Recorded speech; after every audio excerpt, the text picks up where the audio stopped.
I can call Charli Turner-Thorne a very close friend, so and I have no problem saying that. She may say, "Get out of here, you're nuts," but that's just my view.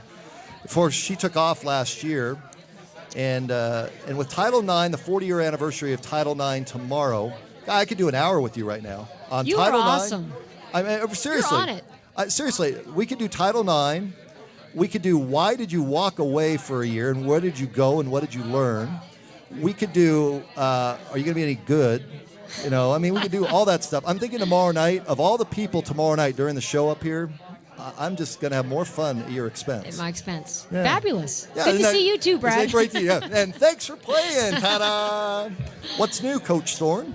Well, I mean, I think I appreciate you bringing up the big day tomorrow. You know, it's 40 years. 40 years celebration of passage of Title IX, and you know, I know there's going to be a big celebration at the Mercury game. I know Nike is launching a huge campaign, and actually ASU women's basketball is launching a huge campaign tomorrow. Really? What are you doing? Well, we're tell me today since you're launching it tomorrow. Just throw it out there. Yeah, I'll just throw it out because we're launching it this afternoon. Actually, yeah, that's right. We're launching it anywhere we can. Right. Well, you know, our home opener. We got a great home opener this year against Texas Tech. Okay. Perennial powerhouse for Tough women's team. basketball. Very tough team. They were in the top 25 most of the year last year. Didn't graduate anybody. So they're coming in on November 11th, Sunday afternoon, and we are going to have our own celebration of Title IX at that game, and we're going to be honoring, hopefully 40 people from around the state of Arizona in terms of things that they've done to either benefit from Title IX or help to move forward. You know, the cause. So lots to come on that. So stay tuned to our Twitter accounts, and our hashtag is Title IX, everyone wins. Is the world a better place with Title IX? Is there really equality? Billie Jean King had a great quote that I saw today, that the world is a better place when women and men are treated equally. Okay, so I've been in media now for 25 years. And I see where, yes, I did the Mercury. I was the original play-by-play voice of the Mercury. I have seen the growth, okay, but I've also seen that's great. We've got this time slot at, 1 a.m. on ESPN 7, and if you want to see it, you might be able to find it. You know what I'm saying? Tape delayed. But you know what I'm saying. Oh, I do, yeah. Do you think there's been in the world of sports, has there been enough done, or is there just, let's just make sure we pay just a little bit of attention so people aren't offended?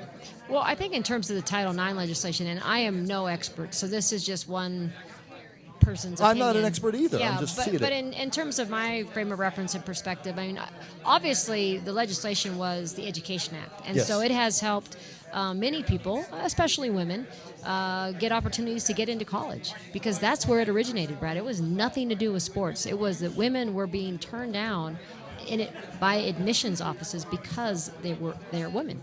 Okay. And so, obviously, and it's not just for women, it's for anybody that's been denied opportunities. There's some great stories about boys or men where, for whatever reason, maybe they weren't given an opportunity, and they also have this law that supports them and has their back. In particular, I guess, in terms of our evolution as a society in America, it's helped women quite a bit. And I think it has helped us. I mean, you certainly don't hear anymore about somebody not getting accepted to college because they're female. Yeah. And, in terms of what was in the 70s, and what is now for women in high school and college athletics and professional, but in particular where there's federal funding, I mean, it's just night and day.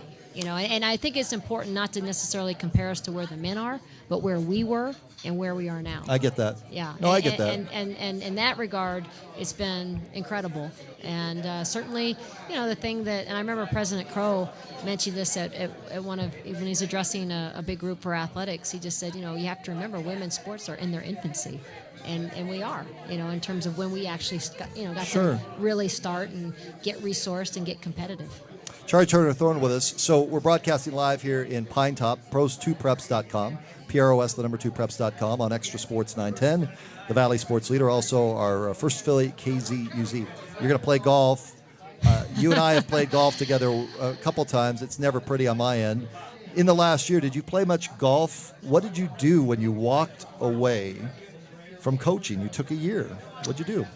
I played zero golf. Good. I really took a 9-month sabbatical, and I stepped away to become a better coach, is what I did. I know that the messaging kind of got changed along the way after our press conference, and it was a lot of things that really, people just sort of made assumptions. And I did get more time with my family, Brad, which was wonderful, because I wasn't on that treadmill of 7 days a week, 12, 14, 16, 18 hours a day, traveling every other week. I get it. So it was wonderful to step back and just get some clarity, reevaluate myself as a coach, our program.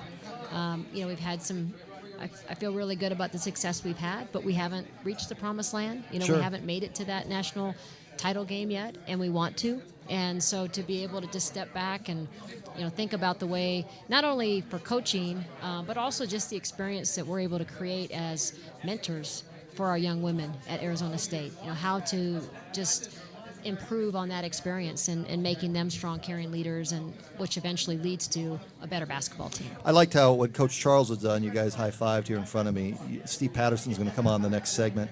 I know the Disney Corporation has come in and is working with coaches and working with everybody within the department, top to bottom. It's like a transformation over at ASU. You better now for being away for 9 months and going through all the change with the athletic director, and it's just a lot that's gone on if you think about it, even a year ago when you decided to step out to where you are now. Well, I'm definitely better. I mean, amazingly better. I think I'm super excited about the growth of our athletic department. Since I've been back, the communication within, internally, externally, the addition of Rocky Harris, obviously our leadership in Steve Patterson, his experience in, running, I think, large organizations with lots of complicated parts. Sure. I'm very excited, and I'm really. It was kind of a shock. I Yep. mean, obviously you come back and you kind of have that leadership change, but yeah, I think that people are feeling it. I hope our fans and our community are feeling like just Coach Graham out there in the community, Herb out there in the community, all the outreach, all the communication, all the efforts to really, connect, with our fan base and with our alumni. So I think that's at an all-time high, and that's really exciting. Go have fun. Just keep an eye out for tomorrow night. And Keep actually, an eye out for my golf ball, Brad. Yeah, no kidding. I don't know if I'm paired up with you. I have no idea who I'm with today in the horse race or tomorrow, but I know that we'll get caught up further down the road. Wonderful. So, Great to see you. You Thank too. you, my friend. You got it, pal.